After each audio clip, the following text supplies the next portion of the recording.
हरीश नाम का एक लड़का था। उसको दौड़ने का बहुत शौक था। वह कई मैराथन में हिस्सा ले चुका था, परंतु वह किसी भी रेस को पूरा नहीं करता था। एक दिन उसने ठान लिया कि चाहे कुछ भी हो जाए, वह रेस पूरी जरूर करेगा। अब रेस शुरू हुई। हरीश ने भी दौड़ना शुरू किया।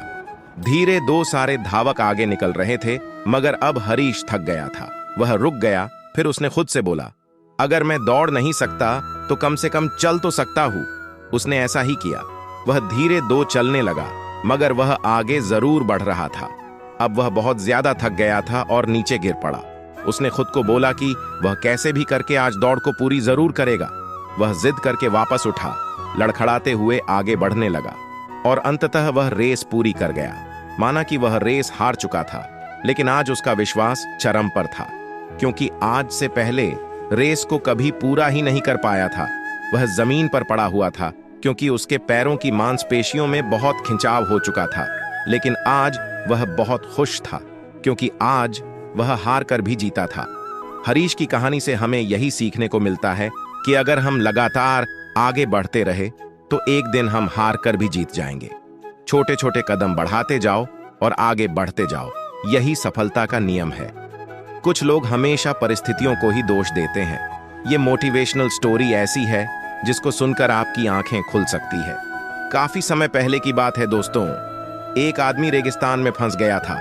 वह मन ही मन अपने आप को बोल रहा था कि यह कितनी अच्छी और सुंदर जगह है।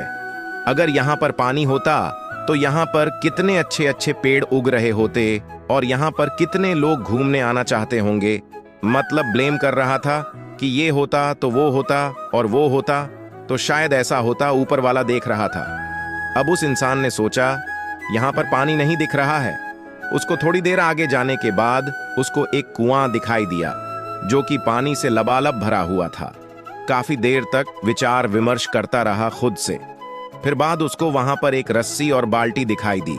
इसके बाद कहीं से एक पर्ची उड़ के आती है, जिस पर्ची में लिखा हुआ था कि तुमने कहा था कि यहाँ पर पानी का कोई स्रोत नहीं है। अब तुम्हारे पास पानी का स्रोत भी है। अगर तुम चाहते हो तो यहाँ पर पौधे लगा सकते हो। वह चला गया। दोस्तों, तो यह कहानी हमें क्या सिखाती है? यह कहानी हमें यह सिखाती है कि अगर आप परिस्थितियों को दोष देना चाहते हो, कोई दिक्कत नहीं है। लेकिन आप परिस्थितियों को दोष देते हो कि अगर यहाँ पर ऐसा हो और आपको वह सोर्सेस मिल जाए तो क्या परिस्थिति को बदल सकते हो? इस कहानी में तो यही लगता है कि कुछ लोग सिर्फ परिस्थिति को दोष देना जानते हैं। अगर उनके पास उपयुक्त स्रोत हो तो वह परिस्थिति को नहीं बदल सकते। इस कहानी से यह शिक्षा मिलती है कि अगर आप चाहते हो कि परिस्थितियां बदले तो परिस्थितियां बदलेंगी। काफी समय पहले की बात है। प्रतापगढ़ नाम का एक राज्य था। वहां का राजा बहुत अच्छा था, मगर राजा को एक सुख नहीं था। वह यह कि उसके कोई भी संतान नहीं थी और वह चाहता था कि अब वह राज्य के अंदर किसी योग्य बच्चे को गोद ले, ताकि वह उसका उत्तराधिकारी बन सके और आगे की बागडोर को सुचारू रूप से चला सके। और इसी को देखते हुए राजा ने राज्य में घोषणा करवा दी कि सभी बच्चे राजमहल में एकत्रित हो जाएं। ऐसा ही हुआ। राजा ने सभी बच्चों को पौधे लगाने के लिए भिन्न भिन्न प्रकार के बीज दिए और कहा कि अब हम 6 महीने बाद मिलेंगे और देखेंगे कि किसका पौधा सबसे अच्छा होगा।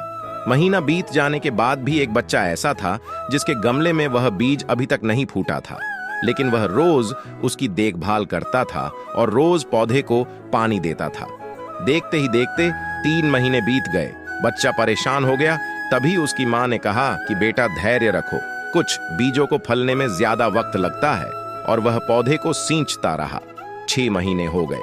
राजा के पास जाने का समय आ चुका था, लेकिन वह डर हुआ था कि सभी बच्चों के गमलों में तो पौधे होंगे और उसका गमला खाली होगा। लेकिन वह बच्चा ईमानदार था और सारे बच्चे राजमहल में आ चुके थे।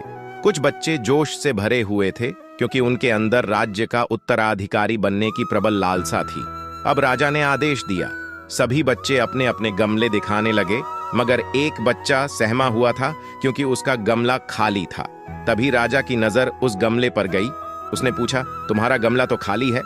तो उसने कहा, लेकिन मैंने इस गमले की 6 महीने तक देखभाल की है।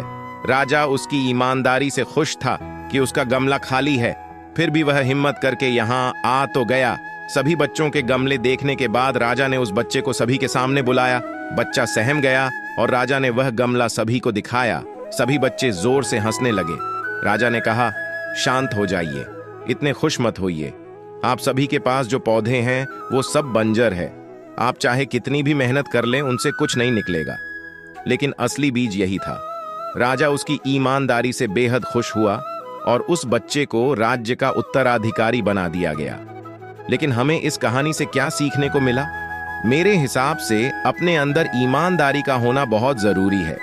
अगर हम खुद के साथ ईमानदार हैं तो जीवन के किसी न किसी पड़ाव में सफल हो ही जाएंगे, क्योंकि हमारी औकात हमें ही पता होती है।